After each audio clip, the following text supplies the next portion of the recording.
Yo, what it is, what it do, YouTube? It's your boy Momo coming to you live from the plug. Hold it down on SL. Back at it again with another banger for y'all on Mo Late Nights. You hear me?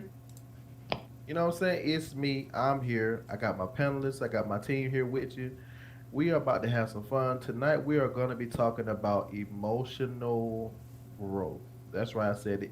Emotional growth. We're going to be talking about getting in tune with your inner feelings and actually being mature and growing up and being adults. I know it sucks, but hey, it is what it is. You know what I'm saying?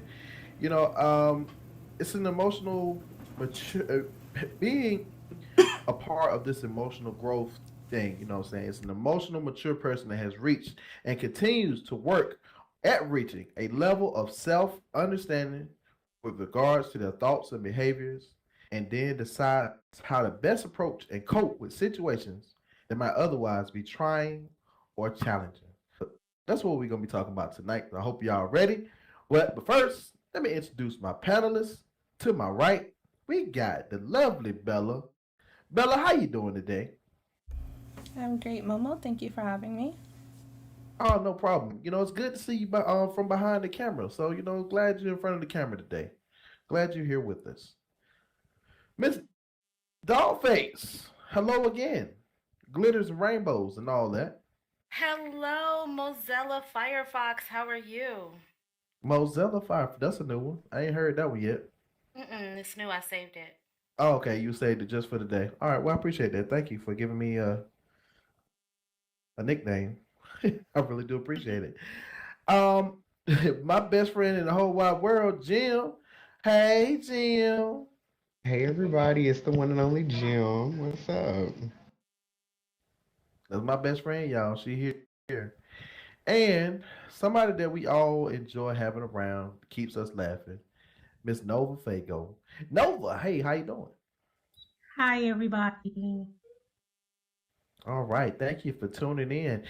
Hopefully, we can have a good show for y'all. And hey, give yourselves a round of applause. You're here with us, so yeah, just give yourselves a round of applause. I know you're here, you're having fun, getting live and jiggy up in here. So let's have some fun. All right. So with that being said, let's move right along to the first bullet point. Well, I already read that. I said that already. But anyway, how would you define emotional maturity? There's a difference between being mature and being emotional mature. When someone is emotionally mature, they can manage their feelings in nearly any situation. Possesses. They possess empathy for others and often know how to de-escalate de-escalate a conflict if necessary. How would you define emotional maturity?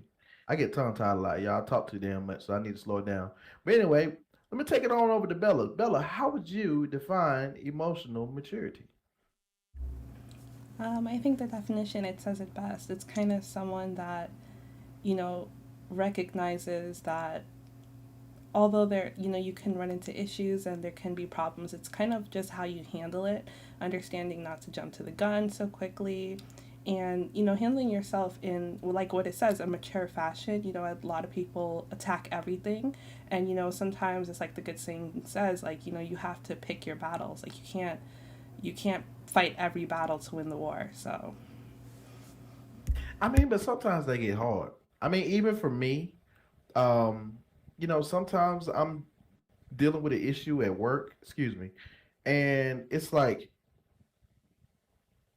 when I worked for Office Depot, worked there for 8 years, I was ready to move up to, be management. I wanted to be a part of something a little bit bigger than just being the head technician, one of the head guys that works on the floor. I wanted to actually be a help to the company. So me, thinking my experience is gonna help me get to that point and asking my boss to help me, and yet he had me train the new person that he brought. It took a lot of maturity for me to just not like wild out, take my shirt off, and just like burn this whole store to the ground, because I put a lot of time and effort and a lot of rapport with customers in that store for them not to give me that position. But I decided to just, you know, walk away and find something different. It hurt, but I was mature enough to know that that wasn't where I wanted to be. That's not what I wanted to do with myself. So it takes a lot out of it. Being I don't know what more I could say, but I mean, ugh, it takes a lot out of you. I'll tell you that. Being mature, mature enough to walk away from a situation like that took a lot out of me. And I think to this day, that's one of the things that I find very proudful for myself. Um, Miss Jim, how would you define emotional maturity? So y'all know I'm really lethal, and I'm really gonna go to the head with this one. But for me, honestly, if we really being honest, I really feel like when it comes down to emotional maturity, honestly, it just depends on like how much bullshit that you honestly can take. Like, Mm, like what is really going to like get you there, what's really going to not get you there, and what's going to actually like stimulate you to calm your ass down, honestly. But again, it just depends on the situation that's going on at the time. So it's like, like for me, it's a lot of stuff like, oh, I can, like bottle up, but it's like it's the thing if it's like when you got too much stuff on your plate and just too much emotion in you, it's the thing if it's like you gotta let it out. So well, I I honestly mean, feel like it's like just creating a better you when it comes down to like predicaments and other situations that you are honestly in that you really try to like better yourself and mature yourself in. okay. I mean, do you feel like it's a problem with bottling in all that emotion though, and then just kind of waiting to explode, or trying to find ways to cope and contain all of that, or Well, like a lot. I think that's a lot of issues. A lot of people that have that issue with trying to mhm. hold in so much and not being able to cope with holding all of that emotion in, and then they just explode one day, and they end up killing everybody in the stove. You know what I'm saying? Not everybody can Well, hold on to that. well, that's another thing. A lot like, but another thing that people have to realize, a lot of people they bottle up and they cope different kind of ways. A lot of people they don't want to like express their feelings with people because if we really be honest, in 2022, half of the time you really can't trust a lot of people. So it's like it's best for like bottle it up or write it in paper, write it in a diary, something like that. But for me, I'm the type of person I'll vent, but some stuff I will, like let me cope by myself because I feel like the only way that you can make a better version of yourself is if you work on yourself with yourself. No one can't really, like help you or, like make you Jim or Momo or Dollface or Nova. You got to do that on yourself. So I feel like when it comes down to that, a lot of people they have to, like depict and do it on their own. So, a lot of people they can bottle up, a lot of people they can, vent. So Okay. Miss Dollface, how would you define emotional maturity?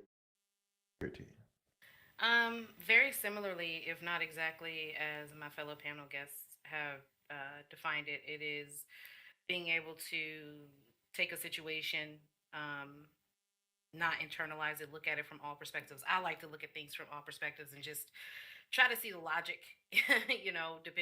just depending on what it is. And Say you got fired from your job, like you mhm, go to work, you mhm, worked all day, mhm. and then right before you take your break, they call you into the office and they tell you your ass is fired. Okay. Well, I'm just gonna. I can't help it, but the business owner in me wants to tell you this. Generally, people who get fired at the beginning of their shift because when they I fire you got in the fired middle of your shift at or the the end of end my of your shift. shift, right? So usually when they fire people in the middle or end of their shift, they've experienced the most blowback from people because people are not only angry, because they're getting fired, but it's like I worked all day or half the day, and now you're telling me I'm fired. So that's when people Right. do go postal, aka. For me, I would just be like, okay, what I just take a second, breathe, because going off on them is not gonna change the situation. Crying, screaming, whatever. Go home and do that. Like Jim said, if you need to vent, go home, scream, cry, listen to whatever, do that. But don't bring everybody around you down. You lost your job, you lost your job. Assess why you lost your job. And go home and punch air and do whatever. But Not you punch know what I'm air. saying? Don't do that to your coworkers. They don't deserve that. All right. You would have handled it a little bit better than me because I'd have been like, I've been at work all day. Dad, y'all would have Right. lost it. So that's why I said generally now, it's Yeah. years. You don't fire people in the middle or end of their shift. You fire them at the beginning of the shift. Have them It clock ha- in, come in the back, fire it their ass, has and then they leave. it has happened to me before. It has happened to me before. It's very embarrassing to get walked out by security and have everybody looking at you like, damn, what did he do? You know what I'm saying? That's Absolutely. weird. And then you got people talk message you, bro, you good? What you mean am I good? You saw them Yeah. walk me out? Like I definitely lost my cool at work one time and cussed somebody out and got fired and got walked out with a box. So I know what you did mean. it feel but at the end of the day, did it feel good? That's what I want to know. It felt good to finally cuss this person out. Yes. Yes. Was it the person that fired you, or was it just somebody else? You No, just no, oh, this okay. was So you caught just them on the way out. who the person who no, no, no, Okay. no, no. Oh, okay. We were all in a presentation, and this Oh, person just had a oh, weird okay. obsession with me. Yeah, and they just said something Oh, okay. It stupid, was and I one of just them. let them have it in the presentation. Yeah. Oh no, you can't do that in front. But anyway, let's move right along. We drifted off. But Nova, how would you define emotional maturity? My answer is going to be short because my baby is only quiet for a little bit of time. That's all So for right. me, it's about taking responsibility because I'm one of those people who I react off of Mm, my emotions. And then I like to say sorry because I feel like I'm always right. So I'm still working on my emotional maturity. that's that was very mature of you to say that, though, Nova. To take responsibility. That Yeah, a because I lot of don't like to people say can't. sorry. I don't feel like I do nothing wrong. I feel Right. like everything I do is right. You did it. You deserved it. But I need to stop doing that because that is fucked up. Well, that's even mature of you to even think that way. At least you know you what an issue is that you have to work on, and you're trying to work on it. A lot of people can't even admit that they woke up out the bed wrong. You know what I'm saying? Or they don't you know brush their teeth right or some shit Right. like that. Like a lot of people can't even admit to the smallest things, and for somebody to at least know that they have to check themselves every once in a while. That's very mature of you. I will say that. Let's take it out there to the crowd. Anybody out there feel like working on their emotional maturity or got anything they want to share? Anybody? Nobody on the board? Y'all just listening today, ain't you? Oh, look like we got somebody on the board. Is that? Let me see who that is. Alex, Mr. Yeah. Alexandro, talk to me. How do you feel about emotional maturity? First of all, I think the definition that you got up there is not it's not a very good description of emotional maturity. I don't Okay. think that there's a real difference between being emotionally mature and being mature. I think they really kind of go hand in hand. All right. Um, and it comes with, I mean, you want if you when you use the term emotionally mature, you could call it wisdom too. Oh, okay. um, when All right. someone is when they can manage their feelings in nearly any situation. A lot when people say that, a lot of times what they mean is that you never show any emotions that are unattractive or that make people uncomfortable. And a lot of times that's probably not possible, and a lot of times that's uncalled for. uh, when you're sad, you probably need to be sad. When you're angry, there's a lot of times when anger is appropriate, but those are emotions that make people uncomfortable. And so, what they would prefer is people who do not show those emotions to make people uncomfortable. But that doesn't mean that that's emotional maturity. Having empathy for others is part of emotional maturity. That's part of being a human being. But I mean, empathy has to be like constructive because people can take advantage of you. And That people is can take advantage of true. that. And sometimes people mistake kindness for weakness. And that's Mm, when, you have to have some appropriate emotions at that time to let people know where your boundaries are. Um, right. It's a that's this is a weird term, emotional maturity. I understand that people want to talk about it, but it's not clear that it is actually a thing. Okay. Right on time. All right. So we got Mr. Alexandro out there. Did anybody like to rebuttal or have anything to say about how Mr. Alexandro broke that down for us? All right, and with that, we're gonna move right along. Hey everybody, while we got the chance, don't forget to thank the plug for letting us be here, man. Let me get some ones and twos out there in the chat, man. The plug has been a big sponsor to us since we got started. I know I come over here and I raise hell when I'm over here at the plug, but Rail has always made it very comfortable for us to put on events and have fun over here. So I'm just gonna give them a big old shout out right there. And with that, we're gonna move right along. Take Momo, responsibility. This is yes, Momo, ma'am. Mr. said he Yes. clicked the board, but it's not popping up. He has something to say. He typing Oh, hello. okay. Click the bottom of the board, but go ahead, Mister. I know you clicked the board, but go ahead. That's fine. Sometimes you have to click the bottom of the board. I think it was a lag issue, kind of lagged a little bit. But let's go back. Go ahead, Mister. It's on you. I was just going to say emotional maturity, emotional intelligence is something that's been recognized in many circles, but it's only now becoming mainstream. I feel like the stoicism that a lot of people associate with maturity is not maturity at all. I feel like there is a difference between maturation of thought and wisdom. Wisdom comes from having experienced failure and adding that failure onto your lexicon of knowledge. Wisdom is knowing not to tell your wife she looks fat in that dress because she hit you the last time. That's wisdom. It's from a learned experience. Maturity is the ability to process your own feelings, understand your own feelings, address your own emotional needs, and the ability to healthily express that to somebody else. It takes both parts. Humans don't exist in a vacuum. You have to be able to express your feelings in a way that's healthy and beneficial to not only you, but to the people that are closest to you.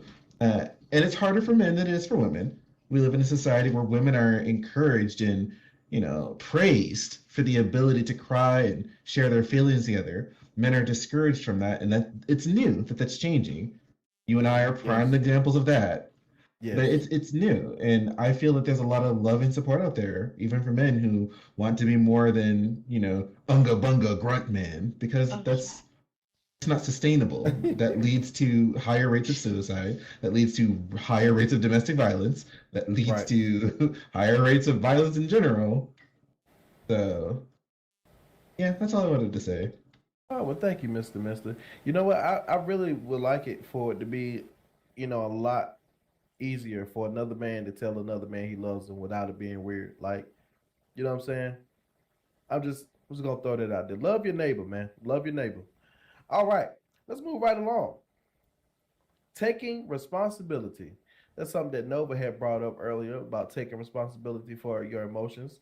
Sometimes reality can be hard to face, but more mature, but it's more mature to take responsibilities for our own actions instead of brushing them away. I said bruising, Lord Jesus. Instead of brushing them away, have you ever denied something just because you didn't want to admit you were wrong? If so, why? Bella Bells, have you ever denied something just because you didn't want to be wrong?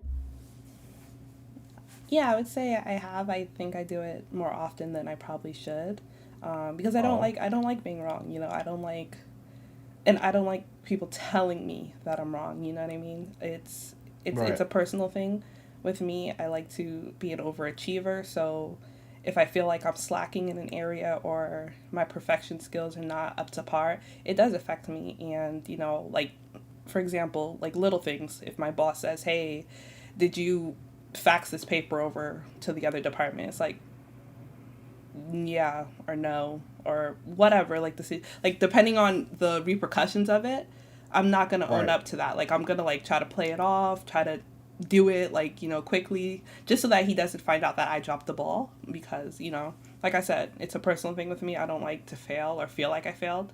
So yeah. Oh, excuse me. Well, there's nothing wrong with that. Feeling like you want to overachieve, but just don't let it eat you away. Don't let it suck all the fun out of you. Jim, have you ever denied something just because you didn't want to be wrong? Child, I've done it a plethora of times, child. Yeah, I probably did it to some of y'all up in the damn fucking audience. But no, at first, honestly, to me, I really did it because just like Bella said, like sometimes I don't want to be portrayed as, like being wrong or me being the bad guy or anything like that. So it's like, child, I'm gonna say I ain't do it. But now, since I see the effect and how karma can be knocking at the motherfucking door so damn Mm, quick, you never know what's gonna mm-hmm. happen. So I just be owning Right. up to my stuff. No matter the consequence. If you really be honest, even if you lied or even if you chose the truth, it's gonna be a consequence anyway. So I feel like a better version of you. Go ahead, own up to your mistakes, and I feel like that's the more that you own up to like what you have done wrong and things like that, the more true it will make you, and actually people can see, oh, how you've grown from being a small little plant to a tree because you've grown from your mistakes of being wrong, and you actually owning up to the shit and being right at the time. So yeah, I've done it a couple of times. So Okay. yeah. All right. Miss Dollface, talk to me. Have you ever denied something just because you didn't want to admit you were wrong? Well, Momo, I am a Taurus, and we can be quite stubborn, and we enjoy being right. So, of course, of course.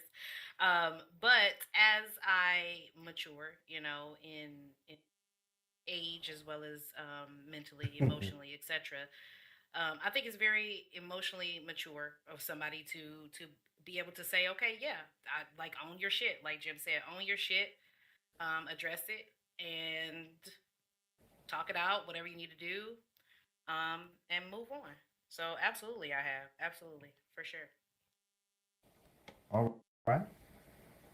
Miss Nova Fago, I know you talked about this earlier, so I already know your answer to this question. Yeah, my business. No, I'm not in your business. I'm sorry. This. Excuse me for just assuming. You know what I'm saying? I do apologize. But have you ever No, I'm denied joking. something just because you didn't want to admit you were wrong? Ooh, excuse me. I don't. Yes, I'm a Virgo. We're never I wrong. feel like I'm about to jump. Okay, Momo. I'm good. I'm sorry. I was just had a little tickle in my throat. I'm sorry. Who? You got some water, Momo? I'm good. Yeah, I got some drink. You go ahead. You can answer the question. Josh, can we get a water on the set? Thank you. Josh gone. Um, yeah, I do it all the time. It's not intentional. It's just a Nova thing. I don't like to But be you, wrong because I feel like I admit that I'm wrong. Then every time somebody sees me, I'm like, last time you this, last time you that. So no, I'm never gonna say I'm wrong. I'm a Virgo. We but you don't do know what? nothing wrong. We all know this about you, don't know. So it's not like we don't know how you Exactly. are. Y'all know I'm ghetto. But the thing is, you, you are. But you have your moments. You have your moments where you're not just just like that. So that's the double we like the most, though. You ever heard me say sorry, Mama? Not once. Exactly. I'm a Virgo. We're never wrong. That's the damn truth. But anyway, looks like we got somebody up on the board. Lavender, Sorries don't Lavender exist. 408. Have you ever had to? Have you ever denied something just because you didn't want to admit that you were All wrong? along. Talk to me, Lavender. I'm back. Okay, can y'all hear me? Yes, we can hear you. Okay, I have like my Bluetooth in. I wasn't sure if it connected right. But What the fuck? um Oh man, we I live. We're live I on don't YouTube, right? Yeah, we live on I YouTube. don't It's think all I right. Welcome to have. the show. You said you don't think you So have. no, because for myself, I guess dealing with how my personality has always been, and it hasn't really done me much good to try to always think that I'm right, even in the situation where I am blatantly like wrong. For me, it always was like, you know what? I messed up. Yep. Okay. Sorry. I apologize. That's just me. I've never felt like it got me anywhere to keep saying, no, I didn't, no, I didn't, no, I didn't, so on and so forth. And it just seems like I'm lying to myself just to make myself feel good in that moment when I know it's really not the right thing to do. So yeah, that's how I've always dealt with that kind of thing, so on and so forth. Okay. Yeah, that's it. I start rambling, and so I'm gonna just keep it short and brief. That's it. All right. Well, thank you. Welcome to the show. Um, Anybody else? Oh, look, babe's on the board. Go ahead, babe. Talk to us.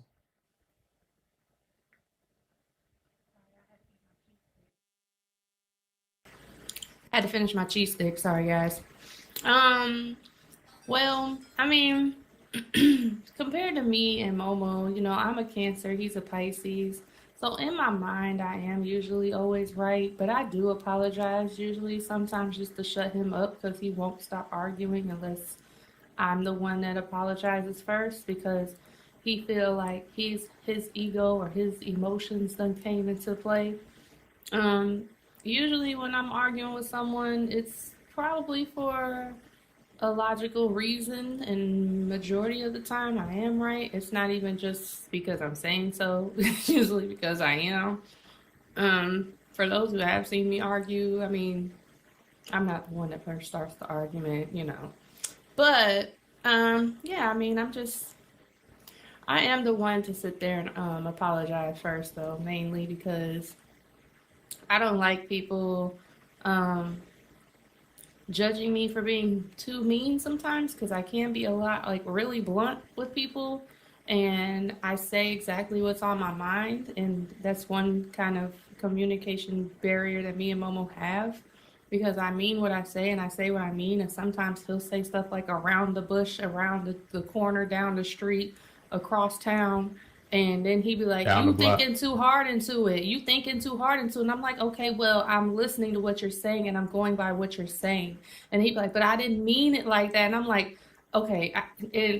It's really annoying because then I'm like, I'm listening to what you're saying.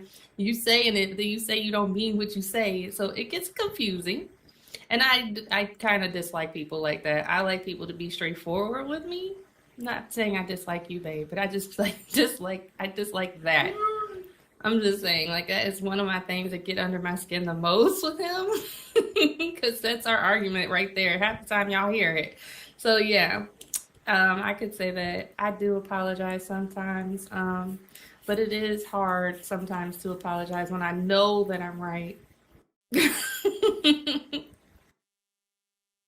All right. Thank you so much for sharing.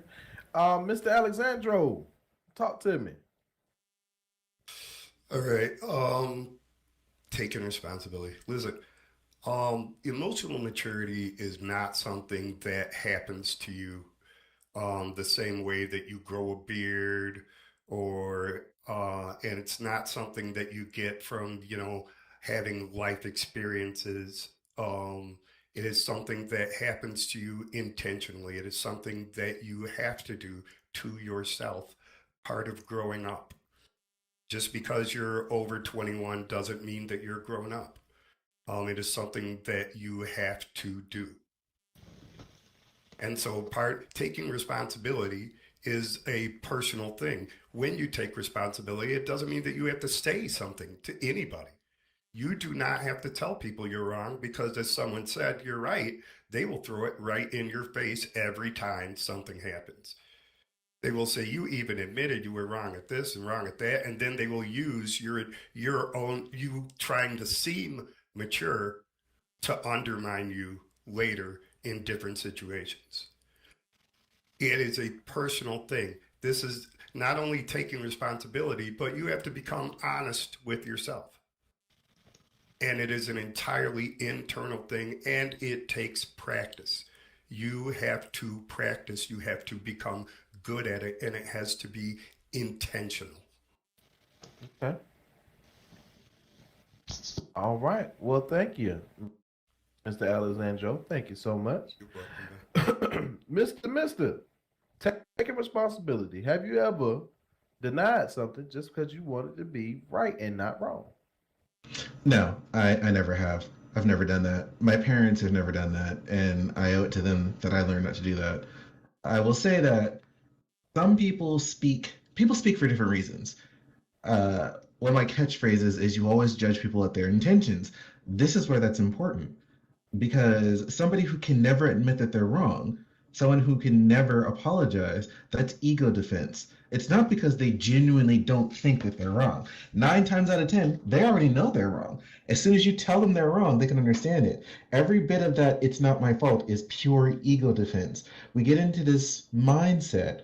Some people get into this mindset where they believe that criticism of their actions is criticism of their person, and that is incredibly damaging because if you criticize somebody's actions, you can love somebody and not love what they're doing. You can hate a situation and love the person you're in the situation with.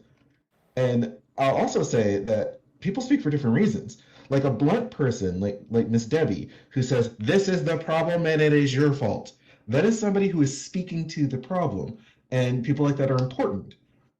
But another kind of person that's pretty common out there is I see that this situation has caused pain. I'm fixated on easing the pain and discomfort in this situation, and they will speak to that effect. They're both equally I'm valid. not trying to laugh, but that sounds just like me and her having an argument. Right, and the funny part about it is before you know it, you're on the same side. You both want the same thing, resolution. To her, resolution is 5 miles down the street that way. To you, you want to make sure the car is peaceful for the ride. And sometimes it's difficult to connect on what that can be. But I mean, I can't speak to your personal situation because you two are very complex individuals, which is a good thing. I'm just saying that sometimes when a person is talking in circles, they're speaking to a fact. That's my time, but All right. Well, thank you, Mr. Mister. I kind of got what you were saying. It was a name on the board, but it got taken off. It was Matt. Was it Maddie? I think, or did they leave or something? All right. Well, if you want to talk again, please click the board again. Uh, Debbie Cakes. See you on the board Yes, again. because What I you wanted got? to comment on that exactly because exactly what he said is exactly how we are. He don't be wanting to find no solution though. That's the thing. He always want to fight. He always finds a way to disagree with me, and that's our big clutch. No, I'm gonna say something on when we on YouTube. You lucky. Anyway, but no, like he pokes the bear. Like he'll poke, and then I'm like, why do you always have to disagree with me? Like, why can't you ever just agree? Like, why can't we ever disagree? So then I'm like, okay, we can agree to disagree. All right, you got it. But why do you feel like that? I hate it when you do that. I'm like, what the? Okay, like I don't want to argue with you. Like you said, like someone's trying to find that resolution, or at least the final, like, I don't even have to say the final say, but it's like, okay, let it go. Like, he don't want to let it go. And like I said, sometimes I feel like this question, I don't know if he answered it, but I feel like he need to answer this because sometimes it's hard talking to him because he always just want to argue and he don't never want to find a resolution or a solution or even just dead it. You said what? What? No, I'm just letting You're on the mic. You can talk. what I was saying was that's not true. I don't. It's a lie. It's not that I want to argue with you. I just want, and I hate that I have to say this, but I know you don't like me saying this, but in my past, I know you see, I know you. In my past, I've never been able to really just express myself and actually talk or have my point of view viewed and seen and understood from the get-go. It's always I have to break things down. I have to use metaphors. I have to go around the block 30 times just for you to get the reason why I'm going around the block. You know what I'm saying? So it gets a little difficult at times, but I'm striving to make it a little bit better within my own self and for us as a couple. So it's something that I'm working on. It's definitely something that I'm working on, and that's where this comes from, taking responsibility for your actions. I know what the situation is. I know what the problem is, and I'm trying to be mature enough to understand it and work on it. So, and that's one of the reasons why we're talking about emotional growth today. So it's okay to be wrong. And yeah, we are. Oh God, you're absolutely right, Mister. Mister said you both are two different, equally healthy halves of the conversation, and it's beautiful. And it's beautiful that we found each other. Just for those out there on YouTube who can't see what he's writing. And with that being said, let's go ahead and cut to a commercial break before we bring up our next bullet point. And I'm gonna let you guys go ahead and take a look at it and gander on it while we break some things down. Miss Dollface, tell us what's going on here at the plug and tell us about Cracking Up Entertainment. Hello, everybody. Hi, I'm Dollface, and we are here at The Plug. We're a chill hangout voice spot for those of you who have never been here. Talking to my viewers on YouTube, because that's where we're at right now. When you come in world, come check us out. We've got some of the best recreational, performance enhancing drugs on the grid. We've got brand new items in the store, so make sure you come check those out. If you need somewhere to live, we have rental properties available right now. We've also got storefronts. So make sure you come down, support the plug, and do all of that amazing stuff. Okay? Okay? Just like come see what we're doing. Cracking Up Entertainment, you guys. We've got good things on the horizon. We've got Love Connection coming up. We are still doing casting calls for Cracking Up Girls. And, we do our game nights. We also do, of course, Mo late nights. So there's a little tip jar, or actually it's a big tip jar. It's a big ass tip jar right behind Momo. We would absolutely love it if you could support the show. That supports the entire team, not just Momo, not just me, the entire team. It allows us to put on productions such as this for you guys and do all the fun, amazing stuff that we do.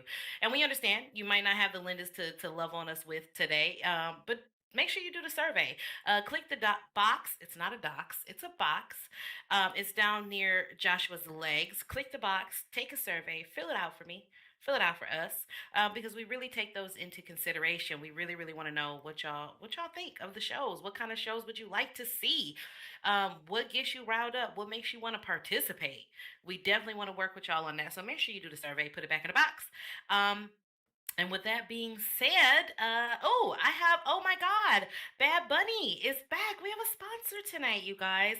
Bad Bunny is a pose store. They have couples poses, female poses, male poses, and everything in between. Poses that are PG and some are a little spicy triple X, y'all. I'm going to send you a note card for Bad Bunny. Make sure you check them out, and get yourself some new poses and all that good stuff.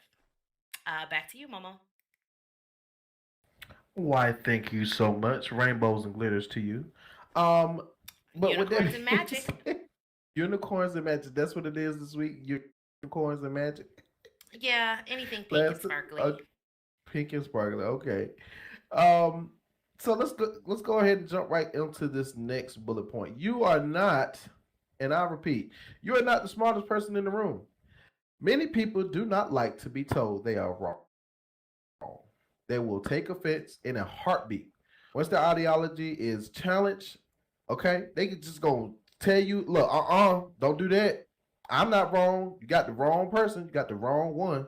Anyway, so the real question becomes, is it criticism? Is criticism often rooted in truth?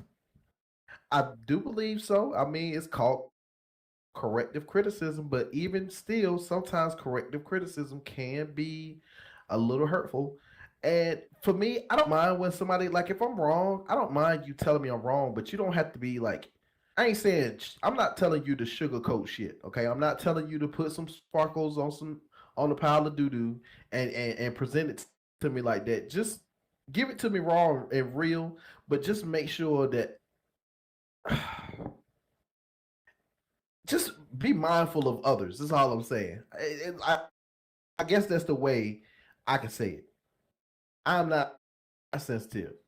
But anyway, I'm gonna take it to Bells. Bells. Is it criticism? Is criticism often rooted in truth? I think more often than not, it is. I also think I think people that take the time to critique you as well, they care. So I don't like. One of the problems I used to struggle with often was taking it as a personal attack when, like it says, people question my or challenge my ideology. I always thought it was personal. And one thing that I had a mentor when I was an undergrad in college, and I'll never forget he said to me was, you don't want to be the smartest person in the room. If you're the smartest person in the room you're in the wrong room, because you can't learn anything. You're not growing, like there's no Okay. benefit to being in that room. So you have to position yourself in rooms where there are people that are more knowledgeable than you, have more wisdom than you, they're smarter than you. And I think once I started to do that, I saw the change, I saw the elevation, I saw the growth, because now I'm looking at viewpoints where my ideology is being challenged, but it's being challenged for the better, because it's opening my perspective to situations I would have never thought of or would have never viewed in that way. So Okay. I like that. I like how you broke that down, Bella. That's nice. Um, Miss Nova Fago, do you believe that criticism often is rooted in truth? Uh, it's complicated. Like sometimes I think it is, but most times I think it's not. I just think sometimes people want you to do things the way they would do it, and if you're not doing it their way, then it's the wrong way. Okay. So I don't really like criticism. Not I even don't like construct. people who criticize people in front of other people. Like if I was doing something wrong that, we could talk about, talk to me about it, but I don't like those people who want to criticize you in front Right. of a group Okay. of people to make you seem like Okay. less than what you are. Okay.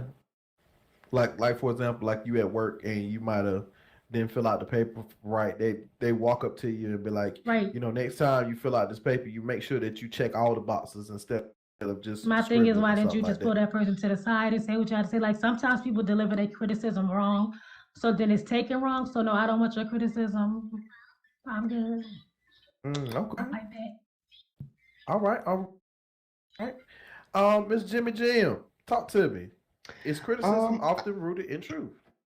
so what Bella and Nova said, honestly, is what I was gonna say, but I'm gonna add something to it.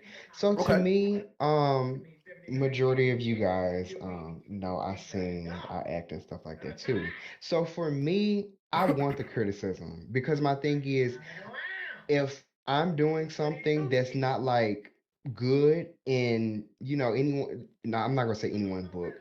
When it's not good, I would want you to let me know before I get in front of, like, let's say a crowd and do something next it's not all that pleasant. So I'm the type of person, like, yeah, I would want you to say some stuff, in privately, but some stuff I would want you to, like, just let me know. That's one of my pet peeves. Please do not sugarcoat me. If I did something wrong that I need to work on and stuff like that, please let me know. I'm not saying I want to be a perfectionist, but I want to be the person that, okay, yeah, she's doing it right. She got her shit together. Now, yeah, you're gonna fuck up sometimes, but you need that lending hand from a specific person or even yourself to get to, like where you want to be in life or, whatever situation you in and things like that too. So for me, I would say yes and no, but strictly on the yes for me when it comes down to the talent part for me. Okay. All right. Dollface, is criticism often rooted in the truth? Well, I'm gonna say that's a yes and no question. Um, Okay.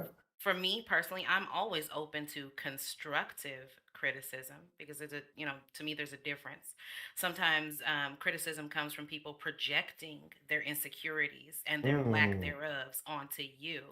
Just like Jim said, that okay. person might not be able to sing, dance, do whatever, whatever.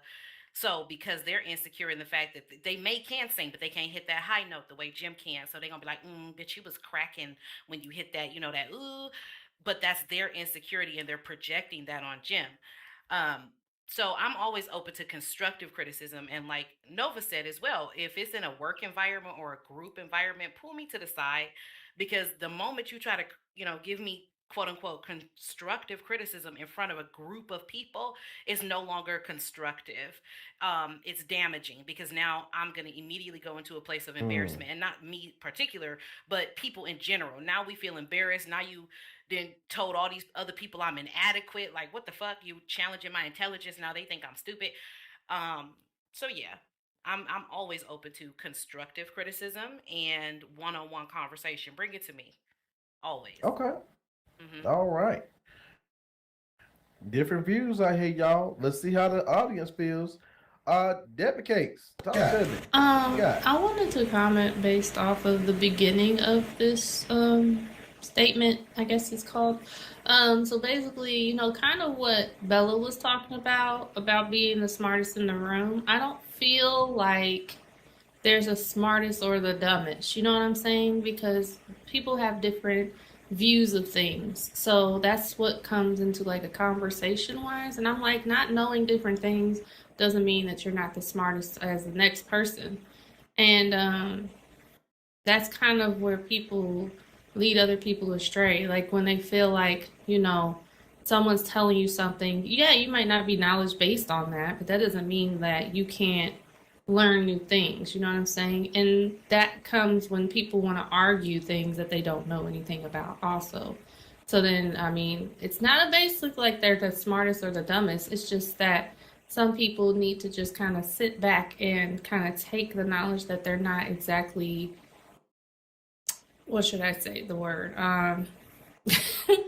Not exactly focused or has views on. You know what I mean? Like, I hope y'all know what I'm trying to say. But basically, yeah, like if it's like, for instance, if me and Emma, when we're having a conversation, or me and Jim or whoever, and Jim got a different view on me or a different view on that same topic than I do, I feel like it doesn't make one smarter than the other. It just means that we've seen it differently. You know what I mean? Like everybody has different experiences on different things. And so that's kind of what I wanted to point out. All right, thank you so much for sharing, babe. Prince, talk to me, my boy. How you doing, man? Doing fine. How you doing today, sir? Doing well, thank you for asking. Yeah, welcome to the show. Dog, thank you. Dog knocked it out of the park. That's exactly what I was saying. If there's going to be constructive criticism, that's what it's all about. And in ways to try not to, or in attempt not to embarrass someone, you pull someone to the side unless there is some type of group discussion or something like that. And Mm-hmm. then it may not be critiquing, it just might be saying like, oh, okay, well, this is where your perspective varies. Now, as it comes for the first part of it, someone smarter or dumber in the room, again, there's varied perspectives on things, and people have different intelligences and knowledge and experiences that they can bring to the table. Someone can be more knowledgeable about a subject, and I wouldn't. I would also say that it doesn't necessarily make them the smartest person in the room. But if you were to go somewhere and someone is a doctor about something, and you're like, I watched a 60-minute interview, and I don't like that person may be more knowledgeable, and it might behoove you to like listen to what they're trying to say. Can you bring another perspective that varies from that? Absolutely, and there still might be something to it. But be open to hearing everyone's perspective. Just because that person is a doctor doesn't mean they know everything about the subject, and you may be able to shed some insight on something that they didn't think about. Right. All right. Thank you for sharing. This kind of brings me to I'm gonna get you Alessandro and D. I see y'all out there, but just like the other day, I don't know if you guys were here the other day when I shared the post I made on Facebook, but I was at work and I met a gentleman. Him and his daughter were exchanging in conversation, and I joined in and we talked about games and stuff. And his daughter, just in the middle of the conversation, was like, "Dad, why are you a doctor?"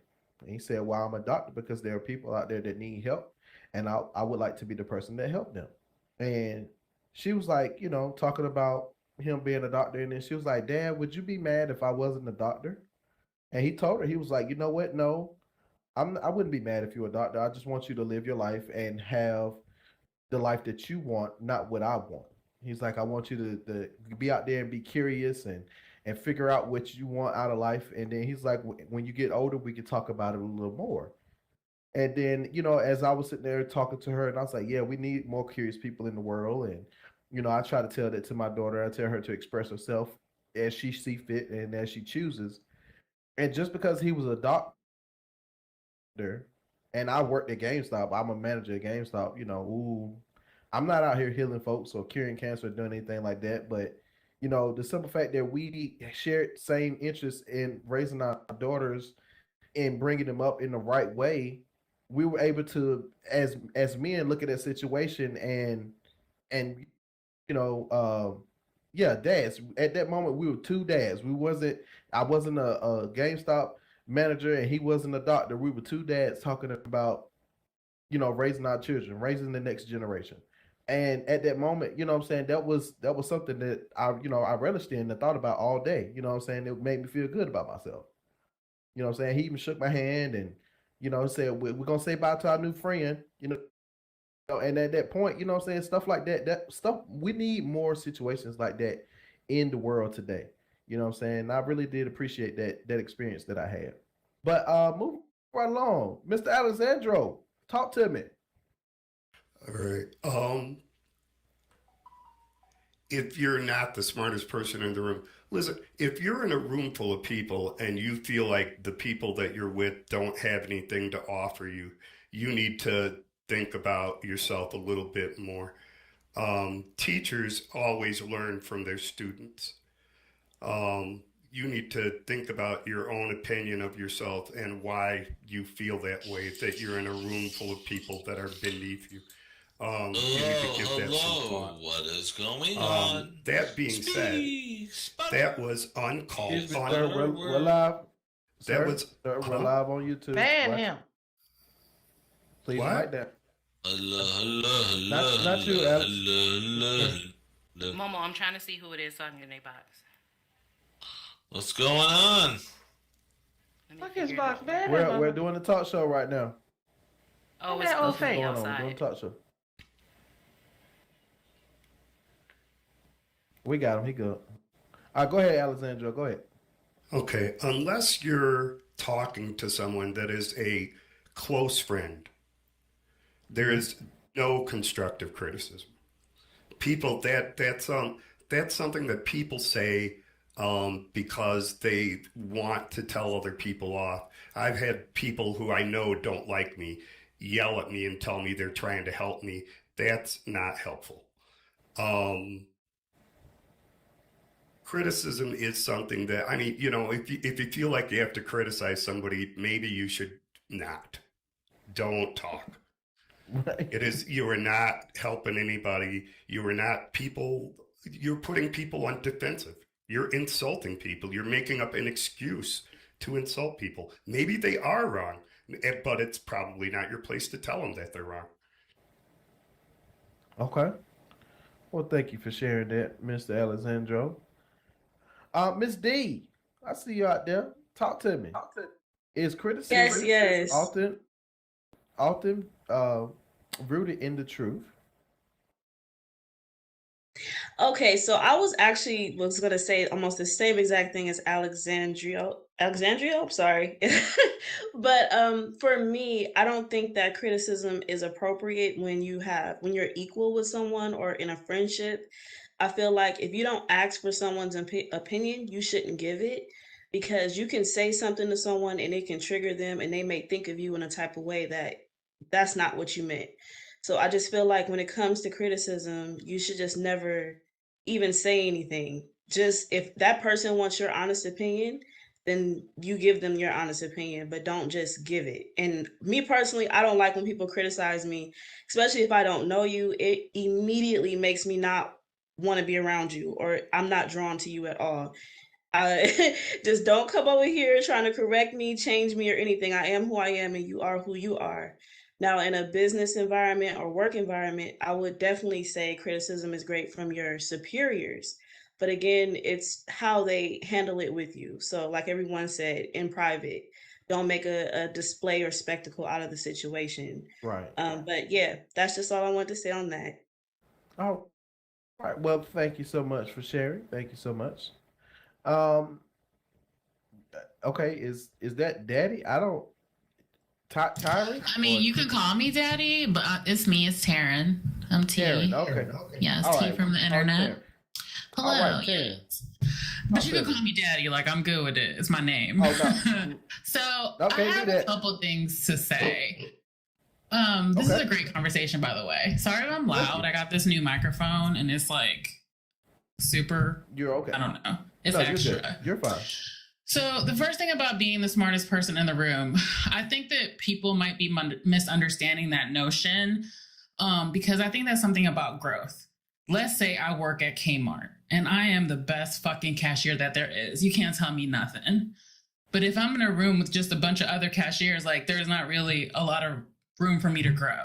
It doesn't mean that I'm better than anyone, but I do think that you need to see people in higher levels than you that maybe have made more accomplishments than you, and know more about like what your interests are, or maybe things that you've never heard about before. So I feel like that's kind of about not being the smartest person in the room. Like, of course, you're never going to know more than everyone in a room. Right. We're all individuals. We all bring different things to the table. But I think it's more about growth. Like, you need to be around people that are steps above you and below you, because people that are brand new to your field also bring a perspective that you don't have. Right. So that's kind of how I take that. And then as far as criticism, I think the biggest thing is knowing the difference between constructive criticism and criticism. If someone just talks shit about you, your outfit, your character, in my opinion, that there's no point of that. That's people reflecting their insecurities, probably in some confidence or some characteristic. Sorry, I can't talk. I'm high as fuck. But like, they see qualities in you that they want and they want to emulate, but all they know how to do is like bring you down. To me, that's negative criticism. But there is constructive criticism. Like, I want my best friends to tell me, you shouldn't have said that. That's inappropriate. Like, I want that because that's how I'm going to grow as a person. And at work, like, I'm a nurse. If I fuck up, I can kill someone. I can do something really shitty. Tell me what I did. Help me grow. Help me be a better person, because you know what? I'm going to do the same to you. So we can see everything like positive and negative. It's all about helping others elevate themselves while you elevate yourself. That's all. I love you guys. All right. Well, thank you so much, Tyron, for bringing that view of the situation. Thank you so much for bringing that view to the show. Mr. Talk to me. First, I want to say, Taran, hello. My name is Mr. And this here is my cohort, Nina. We're also nurses, and you're now our friend officially. Hey. Number two, what I want to say is it's been danced around a lot, this conversation, and nobody's outright said it. People understand professional criticism. That's great. A lot of you have said that you don't like criticism. You don't want people to tell you nothing about nothing. And what I feel like is being danced around is, in order for criticism to be truly constructive on a personal level, you have to trust that the person criticizing you is criticizing you for your best interest. If someone is telling you, you sound ghetto today, and you think they're insulting you or they're putting you down, it feels shitty. It's an insult. It's a veiled insult.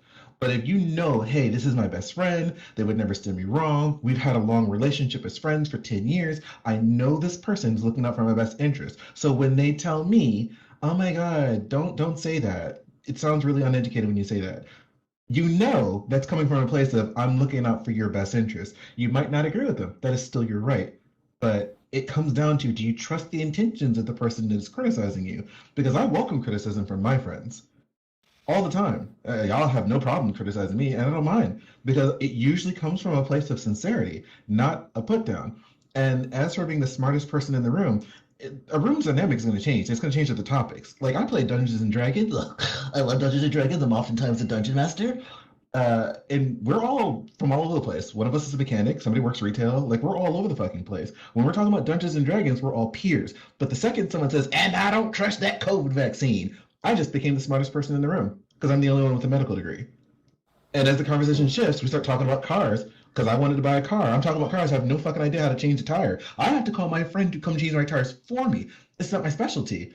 He's the smartest guy in the room. So that dynamic constantly shifts as to who's the smartest in the room. But if you feel like you are always the smartest in the room, you've got an arrogance problem. Okay. Mr. bringing it in. All right. Bringing it in as usual. I really appreciate that. Anybody else? You're just a hoe, Josh. It's okay. We all know this. What? That dynamic is not going to change for you. Anyway, move right along.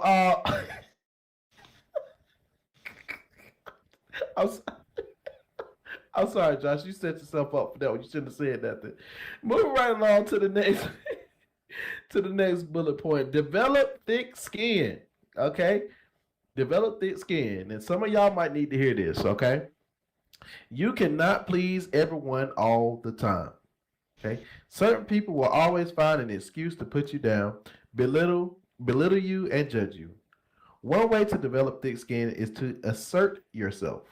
That means standing up for yourself and making your feelings known instead of bottling them up.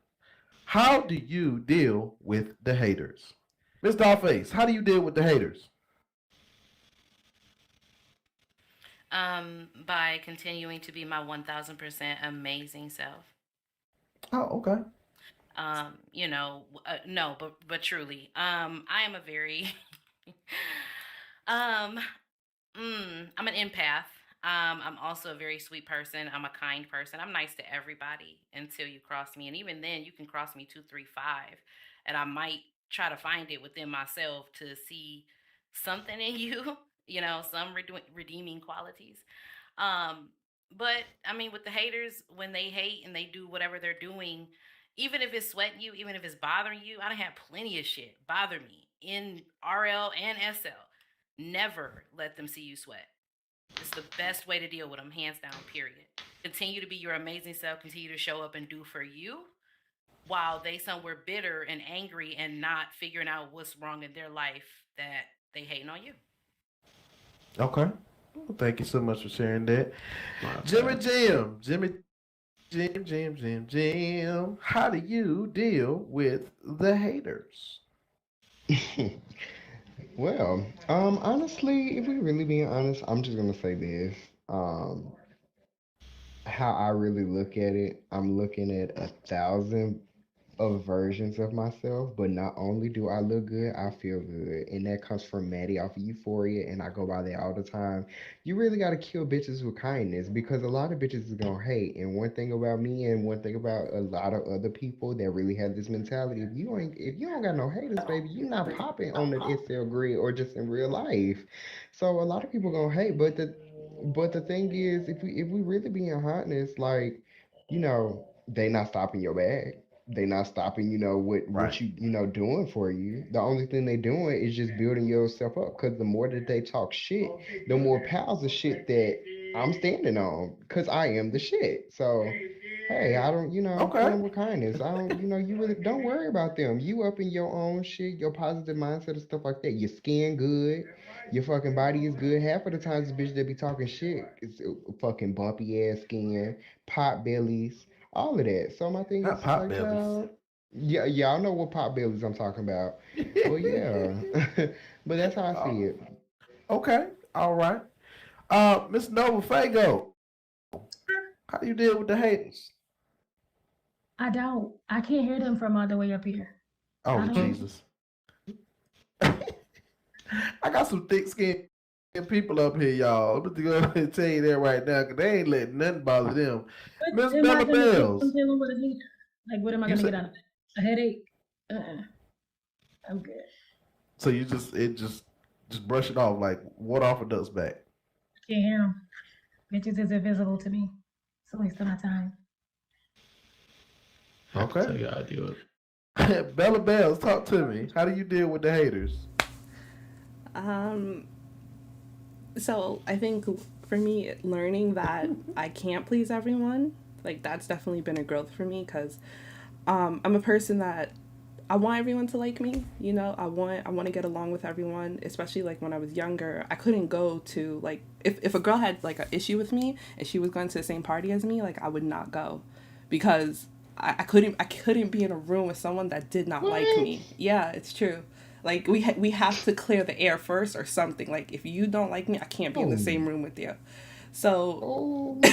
it was very awkward for me because and that's how I realized like that person had some type of power over me as well because they walk in a room and my mood changes or they prevent me from going to a party where I could have fun like and learning that for myself has definitely helped me grow thick skin that like okay if I have to focus on fixing every relationship with every person that doesn't like me I'm gonna stress myself the fuck out like I'm literally gonna lose my shit so and one thing I wish I was like this like my mom in real life she's like one of the most confident women I've ever met in my life and one thing that she's always said to me is like, if someone hates on how you look, it's because they don't look like you. If someone hates on what you're doing, it's because they're not doing what you're doing.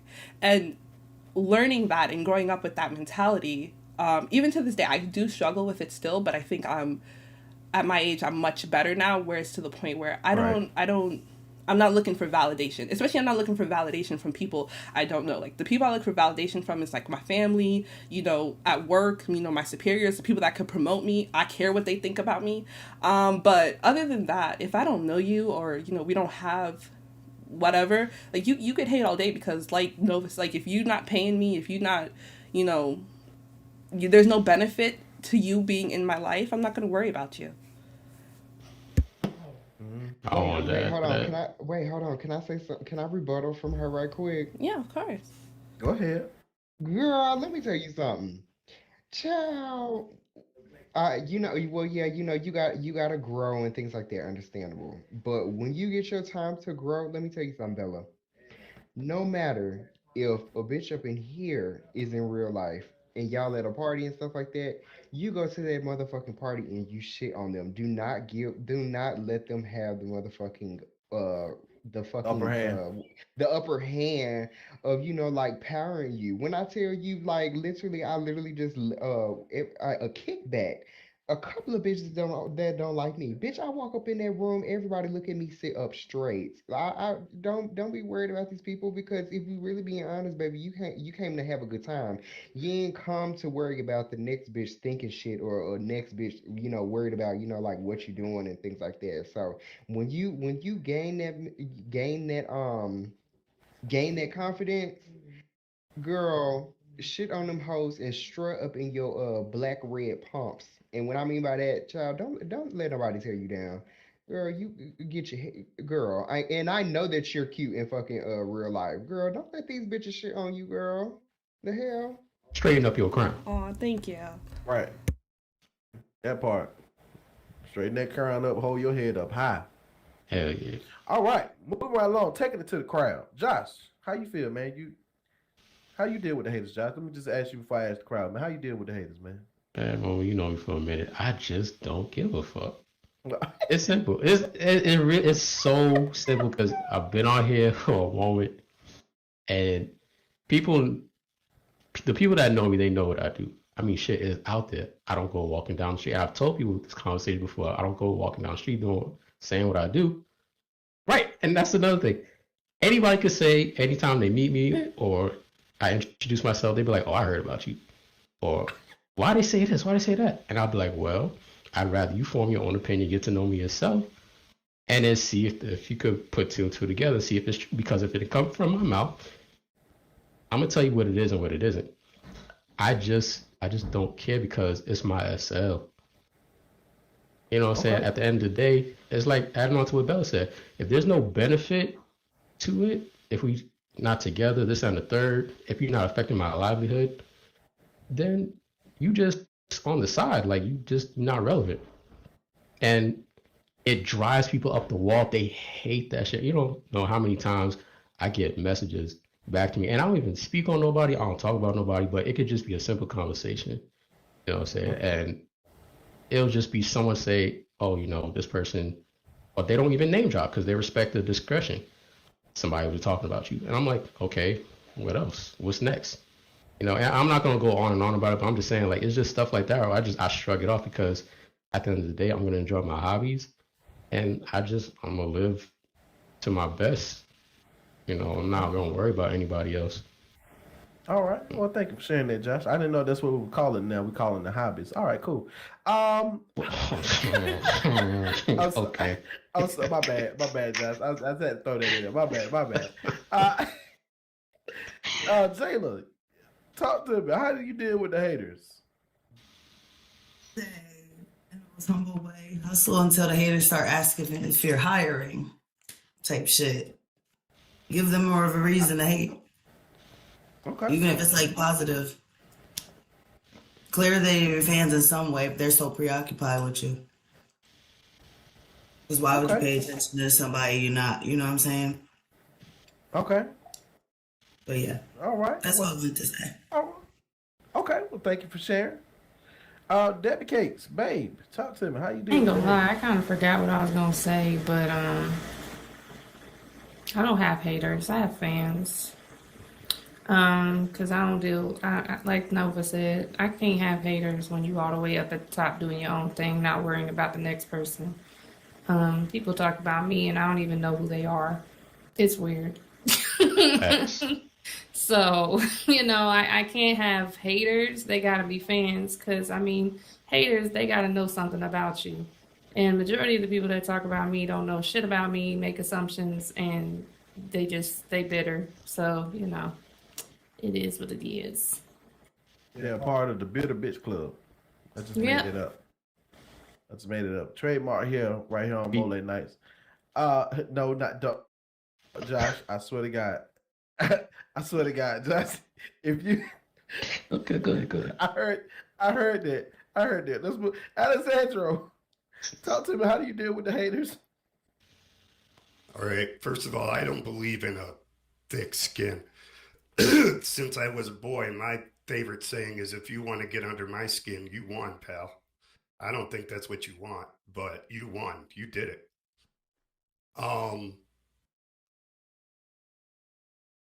And to that lady who says she doesn't go places where she thinks people don't like her, honey, you have a right to be anywhere you are. They do not have a right to insult you, make you uncomfortable, drive you away. You go wherever you want to be and you make them leave. Don't not go places because of them. Thin skin. And second of all, I never met anybody who didn't like me that I like or that I respect. Another thing that I say all the time is, if somebody liked me, I would feel like I did something wrong. I'm not living my life right. People like you are not supposed to like me. That's all I gotta say. Well, thank you, Mr. Alexandro, for sharing that. Miss D, you back on the board. Talk to me. How you deal with the haters? Listen, haters, fans, whatever, the other box. The way I've always handled them was just to boss up. Every time you go harder, it either shuts them up or it makes them go harder and more attention comes onto you. And then people start to want to figure out who you are and what you're doing. So for me, I always go harder. And for me, that's always like getting up, making sure I look good, making sure my business is straight, making sure I'm presenting myself well so people can get the actual presentation that I want them to see of me. So whatever they're saying is going to be wrong. Period. Okay. And Bella, Oh, yeah. sending love and light Her. to you, girl. Don't ever, Yeah. ever in your life not go where you want to go. That's all I'm going to say. Hell yeah. All right. We're gonna start a GoFundMe so Bella can start going where she want to I go. like Everybody. when you talk. Sound like water sight. I'm just, Bella, don't kill me after this. I'm just playing, trying to make you laugh. Mister, talk to me. How you deal with the haters? Something that's important to healthy emotional development, which is what we're talking about, is that no human is an island. A healthy human has a social circle of friends or family or loved ones that they trust. I say that because you have to be able to look within yourself, take personal inventory of your strengths and your weaknesses, and make friends that compensate those strengths and those weaknesses. People like Nova are the kind of people I generally make really good friends with. I make really good friends with aggressive people because I myself, nigga, shut up. I'm talking about. I make friends with aggressive people because I am not a very aggressive person. I'm a very controlling person. I'm always in control, but I'm not always aggressive. I don't pull the trigger. I like to fix things in a real, meaningful, long-term way, but I can't pull the trigger. I need friends who can pull the trigger. And then when those friends have hard times talking about their feelings, that's easy for me because I can help. And I feel like as an individual, we're all incomplete. Every one of us is missing some things. And it's good to have friends that can help you explore those parts of yourself and find those healthy outlets. Debbie's good. Bella, I was raised by two nerds, hardcore nerds. They taught me when I was a little kid, speak as dragons speak. A dragon doesn't speak because it has something to say. It speaks words into reality. Its existence is its only proof and its only justification. Be a dragon, Bella. Anywhere you are, any space you occupy is your space, and no one has a right to define it other than you. I know that's right. Real quick, fuck you, Ezekiel. People like Nova. I mean, you just proving his point by doing that right there. Anyway, moving right along. Love you, Johnny. Swirl? Swirl, is that Swirl? You out there? Yeah, Swirl. Okay. Hey, how you doing, Swirl? Talk to us. How do you deal with the haters? My biggest thing is I try not to really hold a grudge with people. I try to let it slide right off, just move on, keep doing me, because at the end of the day, it really doesn't affect who I am as a person, and it doesn't really affect what's going on in my personal life. It just affects a part of my life that I can move on from. You know, there's always going to be people that come and go. There's always going to be somebody that sticks around. There's always new people. That there's bigger, better things. So Right. why need to sit here and let this one thing weigh me down? Somebody who clearly isn't out for the best interest of me. Why do I need to care so much? You know? Mm-hmm. And All that's just right. how I deal with it. Okay. Well, thank you so much, Swirl. I do believe you're a first-time guest, so welcome to the show. Thanks for being here. Glad to have you. Debbie Cakes, talk to me. How you deal with the haters? You're back on the board again. Yeah, I remember what I was gonna say now, because it's shade time, Miss Momo. Read that first line again. Jesus Christ. Okay, we're gonna move right along. No, we're not.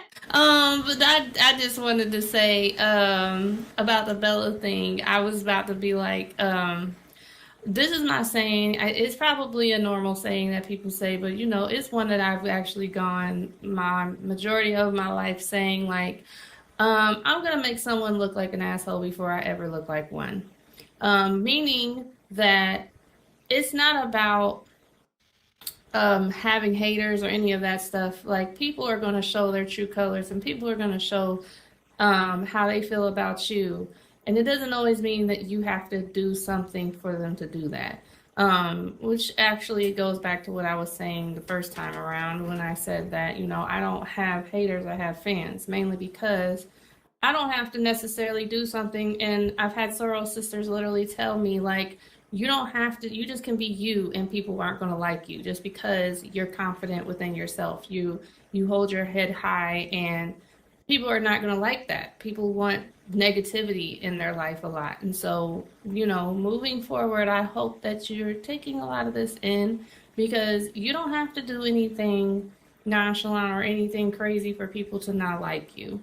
And it kind of was sad to hear that you were saying, like, you don't go places because, you know, people didn't like you or you didn't like them or something like that. It just is like, you know, like what they were saying, it shouldn't stop you to go anywhere on here, in real life, any of that, because walking into a room with that confidence, you wouldn't have to worry about anybody or how they feel about you, because you know where you stand. You know yourself well enough to be confident to walk into any room and not have to worry about anybody's opinions on you. Mm-hmm. All right, well said, babe. Thank you so much. Who was that? Is that VLDP? VLDP, you in the building? Yes, I'm here. Okay. What's your name? I want to make sure I say your name right. You can call me Braddy, baby. Braddy, whatever feels Braddy? comfortable. Okay. All right, Braddy, talk to us. How do you deal with the haters? Honestly, what is there to deal with? It's not my problem, honestly. Whatever problem they got with me, that's their problem. Okay. Honestly, if I live rent free in your hair, that means I'm winning. I don't have to worry about who's hating on me. If you don't like me, then that's your problem. That means that you're miserable. You know, deal with that with God. Have a conversation with God. If you feel like you hate me, talk to God about it. Don't talk to me about it. Don't talk to other people, because at the end of the day, I'm not going to care. I'm still going to be me, and I'm going to still do what I want to do. I mean, you're no different from me. We all live on the same planet. We all breathe the same oxygen. So you hating on me is just another problem for you. Okay. You said argue with yourself. All right, Miss Brandy, thank you for sharing that with us. No problem. Fat, talk to us. How you deal with haters? I mean, how y'all doing? I mean, Bella got enough. Right, Bella. But how I deal with haters if I don't deal with them. Like if I ain't worried about haters, just not worried about them motherfuckers. If I don't worry about them, I don't know I have fucking haters. You feel me? Oops, that you might get demonetized. I don't know. It's all right. But yeah, if you don't care, don't pay attention to who hating on you, you wouldn't know you had haters. You would just be living your best life. Or slife. Or however you gonna live it. Brandon, shut up! All right, that's it for me, y'all. Yeah, great. All right. That's it. All right. Thank you for sharing, Fat. Big Pots, what's up, son? How you doing? Talk to us, man, my brother. Tell us how you deal with haters. It smell like cocoa butter in this room. I like it. But this is what I gotta say, man.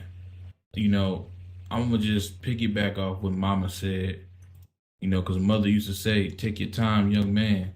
You know, Junior. I'm gonna call Junior. But basically, when it come to me, nah, I don't got haters, man. Well, you know what? I lied. The only haters I got in my life are the white women who do not like my opinion on the women that I like. But that's the only haters I got in my life.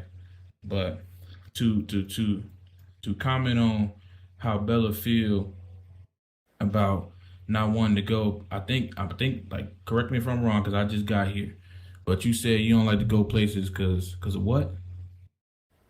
It was, like if I have beef with someone, like if I don't like someone, like if my What best is- friend what has is a beef? friend.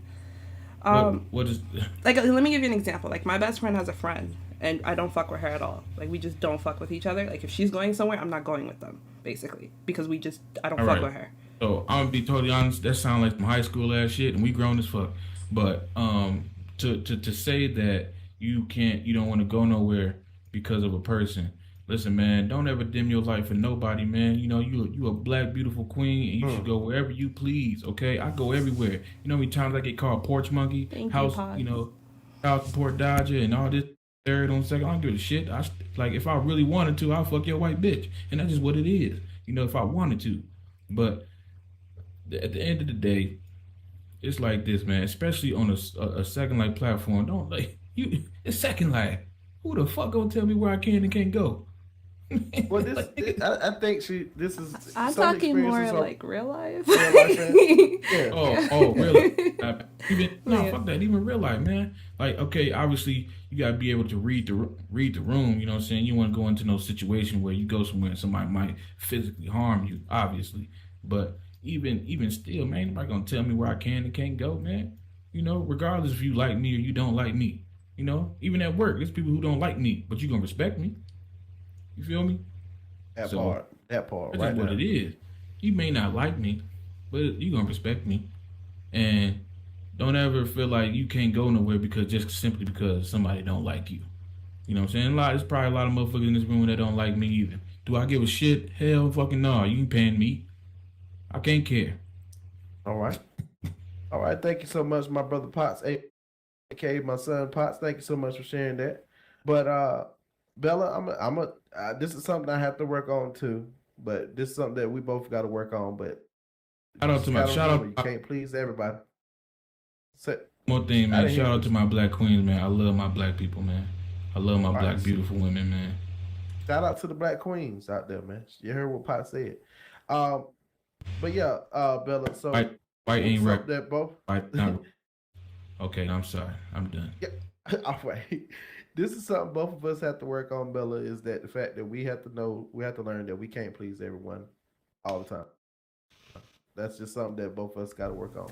But at the same time, I'm not gonna let somebody dictate my movements, my actions. They're not the controller of my video game. I am. You know what I'm saying? I think for me, it's like for example, Momo, how I can't you could sit at a dinner table with someone you just don't like. That's not awkward for you. I wouldn't. No.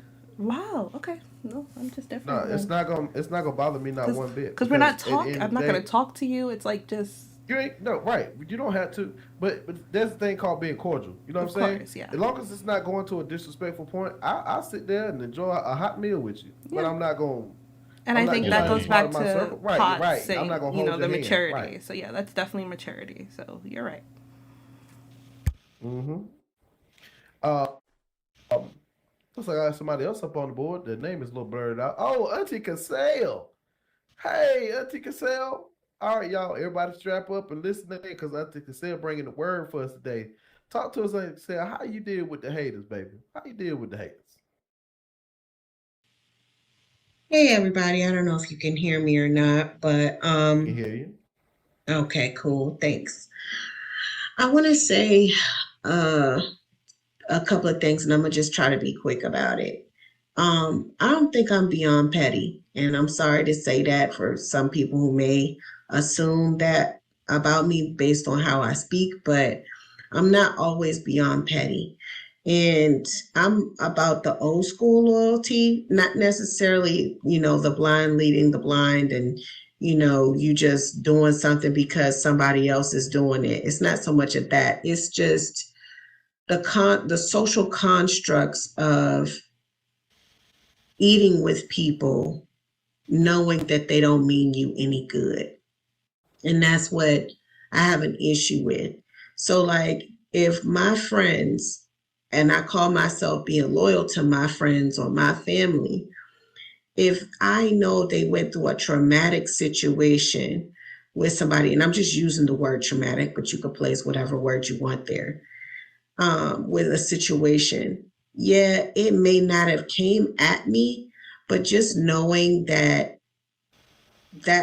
those people don't value this so-called person that's supposed to be my friend or my family member the way that I value them, and they feel like it's okay to be disrespectful toward them in any way, makes me feel uncomfortable to kind of just sit back and watch that or see that. Just like if you were to get a divorce and had a really bad breakup, but your family members are still calling this person their son or their cousin, but they know that you weren't the reason for, the breakup. You know what I'm saying? And they knew this nigga was cheating. Yes, in every other way, he may have been a great asset to the family and to your life.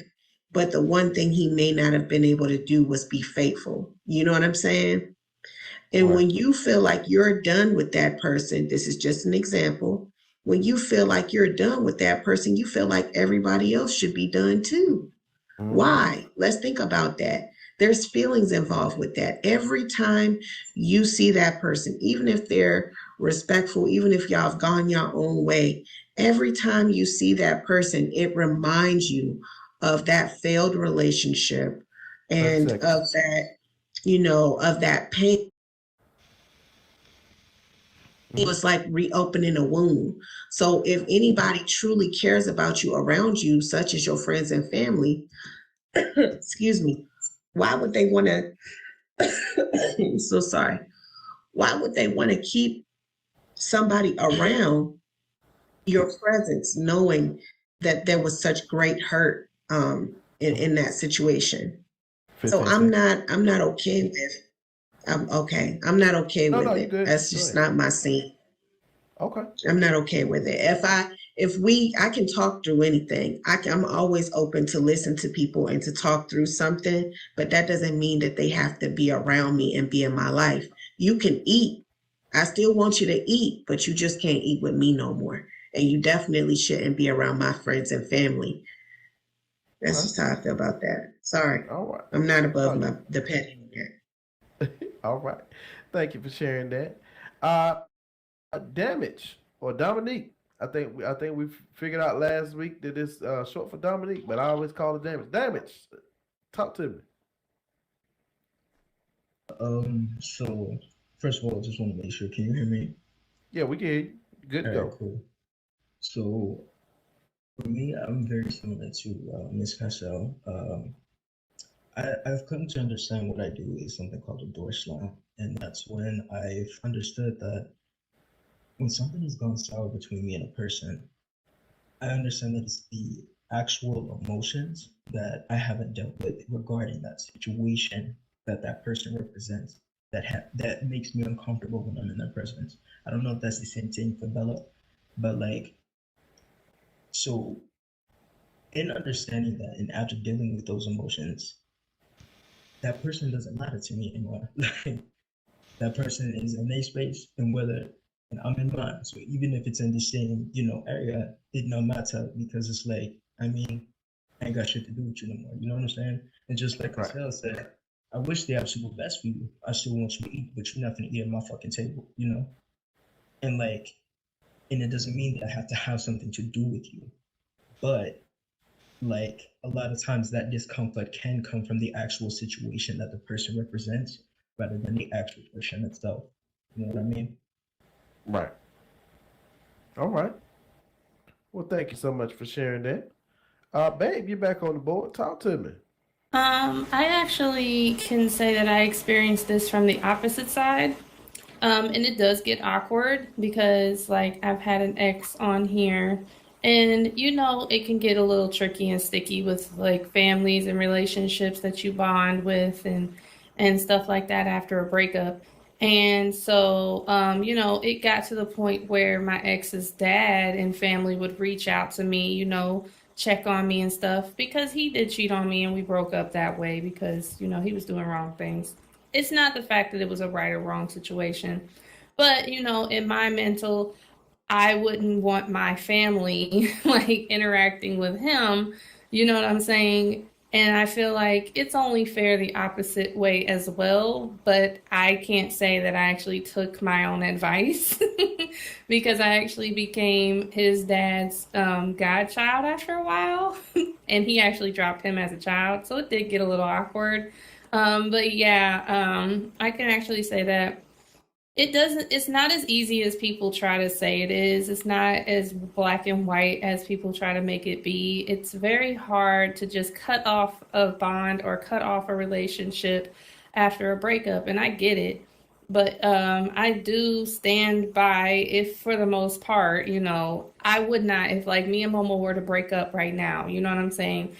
I wouldn't want my family, or I wouldn't even expect his family to even reach out to me. You know what I'm saying? It's just that mentality that I personally have. I just wouldn't expect it. But, it goes to show, like, honestly, my family, when I moved to Florida, it's a real quick story. My family, when I moved to Florida, they still reached out to my baby daddy, even though I wasn't even in talking terms with my baby daddy. And, they would tell me things that he was doing, and they would tell him things that I was doing that I didn't even want to know. So it does get a little tricky and sticky at some points. All right. Thank you for sharing, babe. Thank you. Thank you so much. All right, y'all. I think we doing it tonight, y'all. A very, very interactive crowd tonight. Really appreciate y'all clicking the boards. Since y'all clicking boards and clicking on stuff, why don't y'all go ahead and take the time to go ahead and hit this tip jar behind me? Go ahead and put one L in there if that's all you got. I'm not asking for much, but this supports the entire Cracking Up Entertainment crew. All right, that goes for me and my team, not just me. Also, don't forget to fill out our survey. Earlier today, I did pass you guys a survey, so you guys didn't have to click on it. All you got to do is fill it out, and if you're feeling froggy, just leap it right on into that survey box, and we're gonna read them right after the show when we go to our meeting. So don't forget to fill out your survey, and thank you so much for supporting Mo Late Nights. I'm gonna pass it over to Dogface and let her tell you about the plug one more time. Dogface, how you doing? Talk to him. Tell him about the plug. Hello. Are you homeless? Would you like an affordable Yes. place to live? Come on down to the plug. We have houses of every size, luxury, and desire. If you want to live in a dirty trap house, we got those too. If you want to live in a baby mansion in the suburbs, we got you. And they come with security systems. Make sure you reach out to our what? Sorry, this gesture threw me off. Make sure you reach out to our real estate manager, Miss Nova Fago. And get yourself some properties. Guess what? You want a drugstore in your neighborhood too? You can live here and buy your weed here. That's right. We got a little store right over there. We've got everything from coke, weed, to lean, to gummies, and everything in between. We've What even the got freak hell? pills. I can't tell you about those on YouTube, but come down to the plug and I'll show you the freak pills, okay? And I'm going to pass it back to you, Momo. All right. Thank you so much, Dollface. I hope y'all out there having a good time. If y'all out there having a good time, let me get some ones and twos in the chat, man. Let me see. Make sure y'all still live out there. There we go. I see y'all out there. All right. All right. Y'all out there, alive and well. Big shout out to everybody that's out there on YouTube watching. Make sure that you like and subscribe and hit that notification bell so you can get notified when we are going live on YouTube. Don't forget also to check out our Instagram and our Discord. Okay. Tomorrow, which is Thursday, we have movie night, which we will be watching Bel Air as a group. So if you want to join our movie group, go ahead and click our Discord link and join us there. We will see y'all there tomorrow evening. Moving right along, let's go and get into this next bullet point. Miss Dollface, did we have any curious cats? I don't know if we opened it up, but Oh my goodness. I have not checked. You know what? I'm going to do that now. okay, check out that curious cat. While we're doing that, let's talk about the next bullet point: maximizing your strengths. Okay, the process of emotional growth doesn't have to be negative. In fact, it should amplify your unique gifts so that you can share them with the world. What are some ways that you can maximize your strengths? Jim, talk to me. What's some ways that you can maximize your strengths so that you can share it with everybody? Hey, go to Dollface and Nova right quick. I'm doing something important. Oh, okay, that's fine. Do you want to do the cat first in, or? Yeah, let's take this curious cat. What's our curious cat for us out there? All right. I've had some wine, you guys. You know, I read decently well, but bear with me. Would it be a fair assessment that even though some of you in the audience and on the panel who claim to have advanced emotionally and or claim to have developed a thicker skin, stay in the clumps or small groups here or at other sims to feel emotionally safe around people who aren't always mentally stable? Okay. I'm gonna read it one more time because I'm trying to digest it for myself here. Okay. Would it be a fair assessment that even though some of you in the audience and on the panel who claim to have advanced emotionally and or claim to have developed a thicker skin, stay in the clumps or small groups here or at other sims to feel emotionally safe around people who aren't always mentally stable? I'm gonna go ahead and say no. It's not that I feel like I gotta hide or just stay clumped up in smaller groups. It's just that if I don't have to deal with something, I don't have to deal with it. And if somebody's mentally not stable and on my level, I'm not gonna want to have them around me. There is a saying that birds of a feather flock together, and that is not how I'm gonna flock. So I'm just gonna throw that out there. That's my take on that subject. For me, oh, go ahead. Oh, go ahead. I was gonna call you. Okay. For me, it is. I wouldn't consider myself staying in clumps or in small groups, but I might differ. You know, I mean, I work here. Like, I literally manage the store here. So, of course, I'm going to spend a lot of time here. But what keeps me doing my job and coming here, etc., are the genuine friendships that I've made. Just because you see us here or on some other sim, that doesn't mean that's the only places we go. For me, I go all over. Um, do I feel emotionally safe with people I trust? Yes, I don't think that's a bad thing. Um, but yeah, I mean, I guess yeah, that's kind of how I would answer that. Okay. Um, Bella Bells or Nova, you guys want to add to that? No, I'm good. You good? Okay. Nova. I would, but I don't even know what we're talking about right now, to be honest. Okay. It's okay. It was a curious cat question that was asked by someone. We was just answering it. Now to people on the board, are you guys replying to this curious cat? Okay. Baby Cakes, go ahead.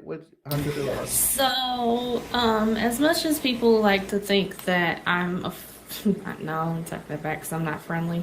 Um, I just, like I said, even with Momo, and everybody can kind of take this the way that they want to, but my guard is always up.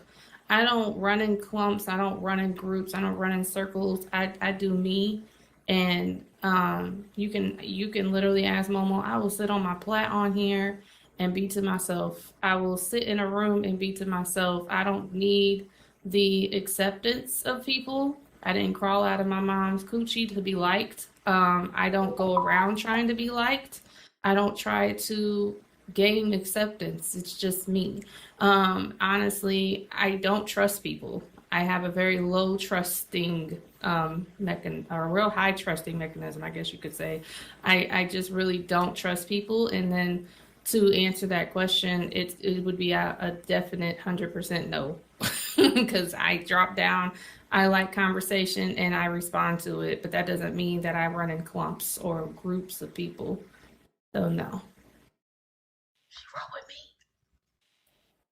No, I don't. Lord Jesus. Thank you so much for sharing that, babe. Auntie Cassell, talk to me.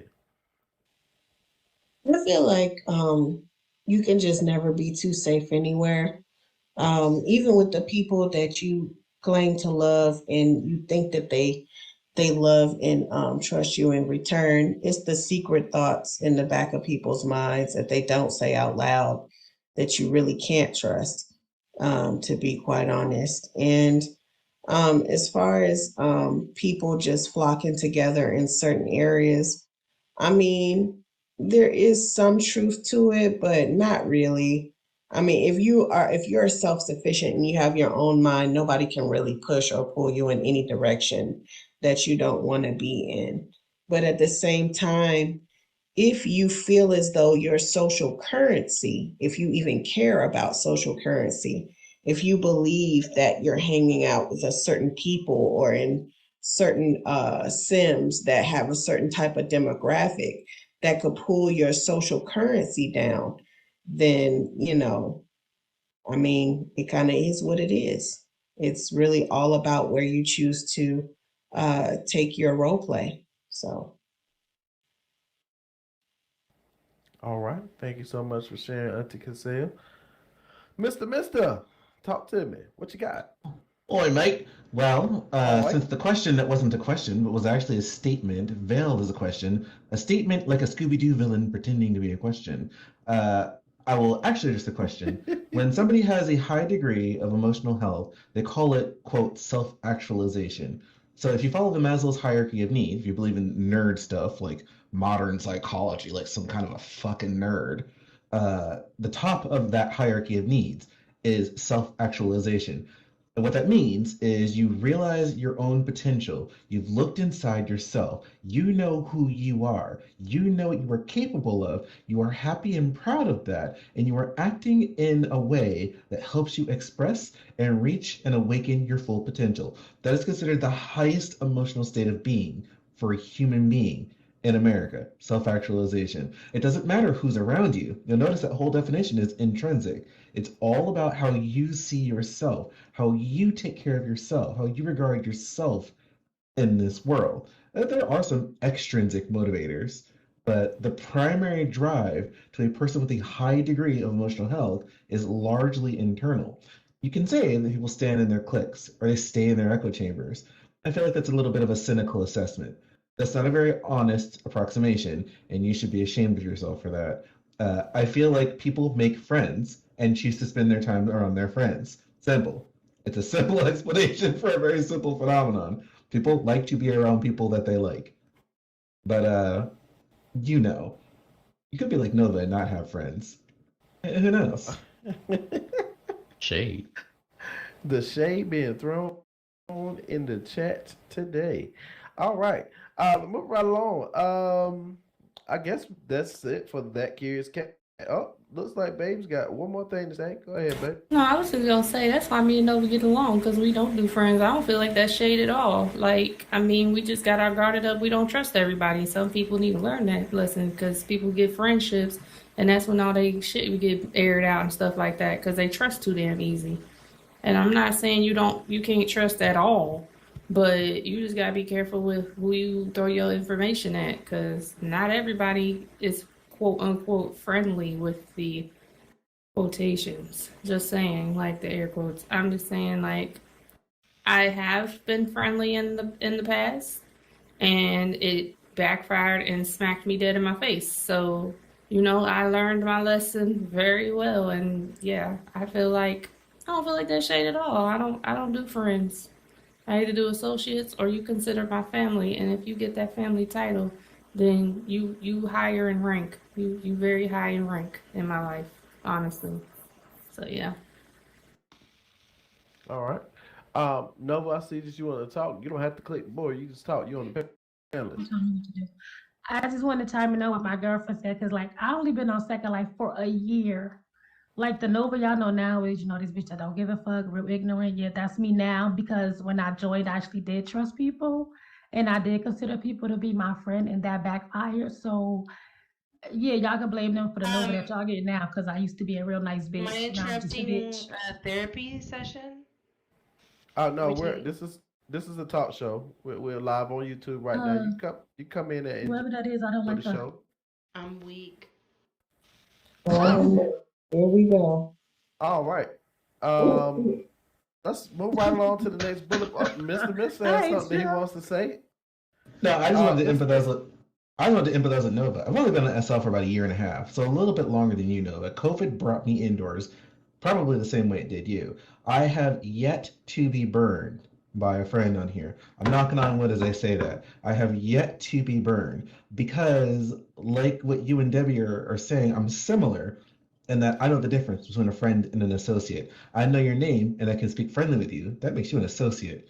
I keep very few friends because friend requires a grand degree of trust. You have to earn that. I feel like relationships in Second Life move at the speed of light, friendships included. People meet you, talk to you for a week, and then they expect that you're friends, and then you trust them with all your shit, and then it ends up on SL Secrets, and then you end up looking stupid and confused. But in my opinion, it takes a long time to be a friend. It's like unlocking an extra level or an extra character or DLC shit. Like it takes months, if not years, to become a friend that can be trusted and confided in. So I feel like value yourself. You and your secrets are important. Don't tell it to just anybody. Know the difference between a friend and an associate. An associate is, oh my god, those birds from Cry Bun Bun are so cute. That's an associate. Make those. Those are fine.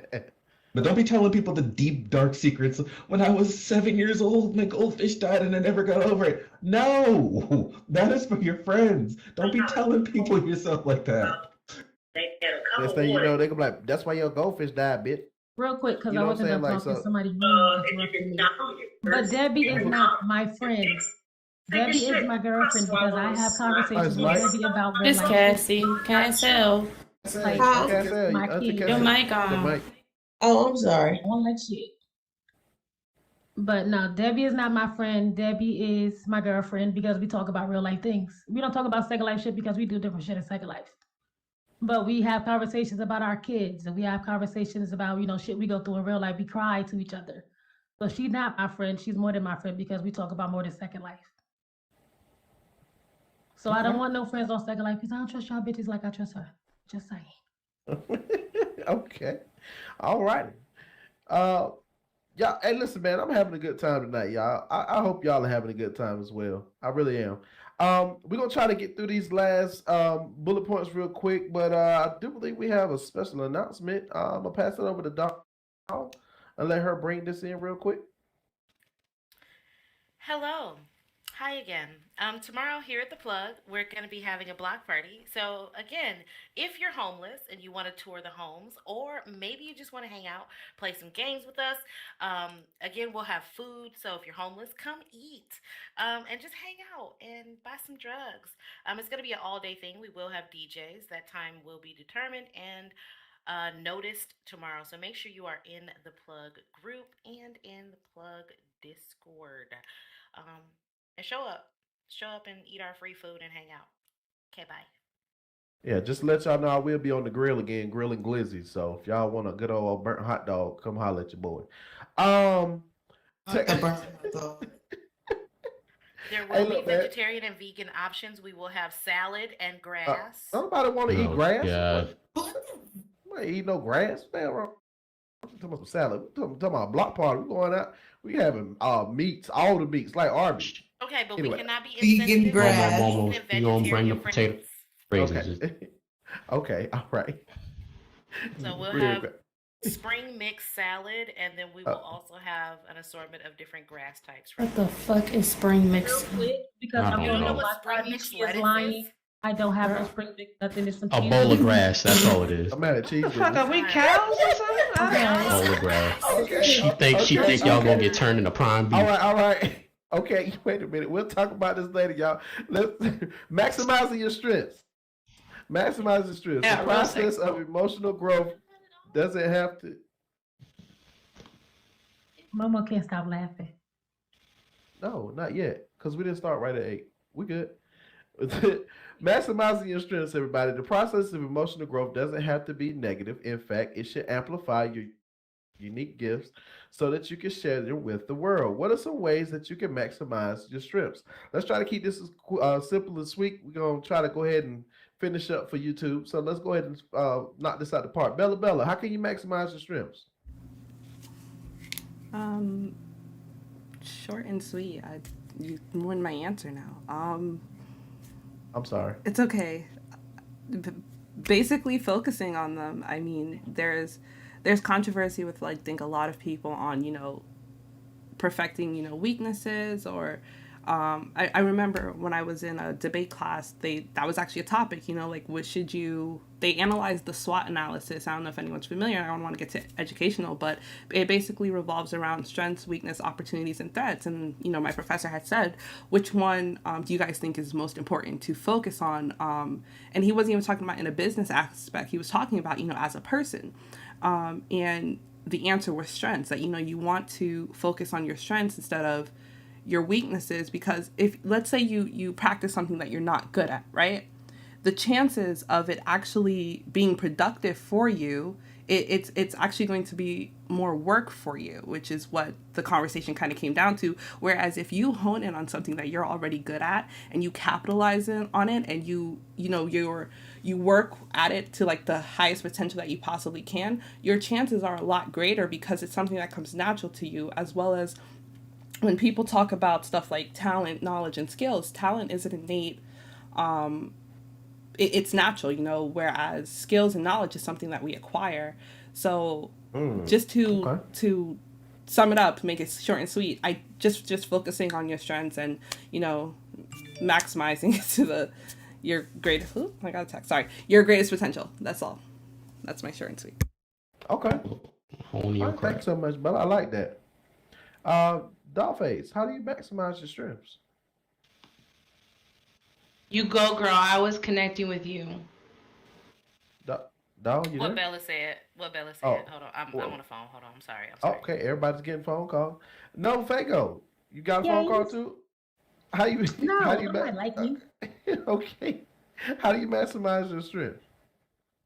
Self-love, like, give yourself credit, because most people only gonna tell you what you're doing wrong or what they want you to change about you, but nobody don't know you like you know you. Okay. Only you know what you could do or where you could go. So self-love, give yourself credit. Don't need credit from nobody. Don't need validation. Just worry about you. Be the best you. Basically. Very, very wise words spoken from Nova, y'all. I like it. Do I got anybody out there? Oh, there it is. Debbie Cakes, what you got for me? How you maximize your strengths? Kind of based off of what Nova said, basically focusing on you before you can focus on anybody else. And I, preach this to Momo for the most part of our friendship. Just kind of what he just brought up earlier today. Like, honestly, you can't satisfy or make anybody else happy before your own happiness. You've got to literally find that happiness within you, and maximizing that strength within yourself is basically that self love that Nova's talking about. Before you can even spread any type of positivity or any emotional gain that anybody else, like I am now. I'm pushing that emotional gain to you guys. The confidence in me, bringing the positivity from me, it spreads into a room. You know what I'm saying? Bringing negative, it spreads into a room. So what you bring is what spreads to other people. And so, bringing that positive vibe from yourself, it helps bring other positivity to other people as well. All right, thank you so much for sharing that. Mister, talk to me. How you maximize your strengths? I'm going to piggyback off some of the commentary already made so far. When we talk about Abraham Maslow's hierarchy of needs, which is a fruit of Jungian psychology, we have to acknowledge that self-actualization is focused on the intentions of the pursuit. Mister, Meaning that please. Please. A self-actualized person. I'm not hearing nothing you just said. A self-actualized person, a person who is operating at the highest level of human fulfillment, which means that you are happy, I guess. You are complete, means that you are motivated by only the desire to pursue that which makes you happy. So I don't have much else to add to what Bella said. The only thing I would add is the intention must matter. If you are only pushing yourself harder so you can make more money, you're not actually cultivating a healthy emotional state. You are cultivating a marketable skill, which is very important. But if you're trying to increase your mental health, you need to be doing things only because you want to do them. A musician has to make music. An artist has to make art. You'll notice that the greatest musicians and artists of our history, a lot of their shit is never released. They are passion pieces, things that they create just because they enjoy the exercise of the art. They consider that relaxing, that's meaningful, and it's something that should be done. It's something that should be considered. Another thing I would like to bring up is positive self-voice. And I don't have time in 30 seconds to extrapolate completely. But positive self-voice is whenever you talk to yourself inside of your head, use positive language to reinforce your actions. When you reinforce your actions with positive language, you start to think in a very positive way naturally. And without that, what comes in, when negative things happen, you have a way to turn that into a positive. Awesome. So good. It's a very important skill. So once you've turned that skill into something that's something intrinsic to who you are, then it becomes natural. You don't have to think about it at all, and you don't have to think about it, it just happens naturally. So you take different situations in life, you can cope with stress better, and it makes you a much healthier person overall, and it's absolutely necessary for cultivating a positive living. I think he's done. I have the same book at home. I don't know how the hell you got that all in 30 seconds. You tend to make I'm me every talented. time. Yeah, you make Clear me every eyes. time you Dry talk. eyes, clear eyes. All right, Potts, talk to me. How you maximize your strengths? Man, let me take you to the hood real quick, okay? A Alright, young take me to nigga the that grew up in the hood, I grew up with a lot of cliche sayings, you feel what I'm saying? You know what I'm saying? You gotta Right. apply yourself to supply your wealth. The only limitation that you have are the ones that you place upon yourself, Right. and I'm limitless. You know what I'm saying? I could do whatever the fuck I put my mind to it. Right. So how I maximize my strength, whether it be my mental, mental, physical, or spiritual strength, man, I just challenge myself every day, man. The only person I'm in competition with is myself. Nobody else. Okay? And yeah, that's just what I do.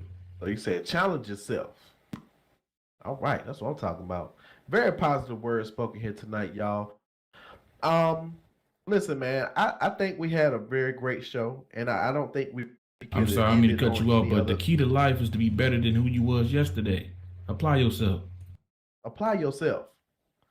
Y'all hear these? Like I said, these positive words are being spoken here tonight, y'all.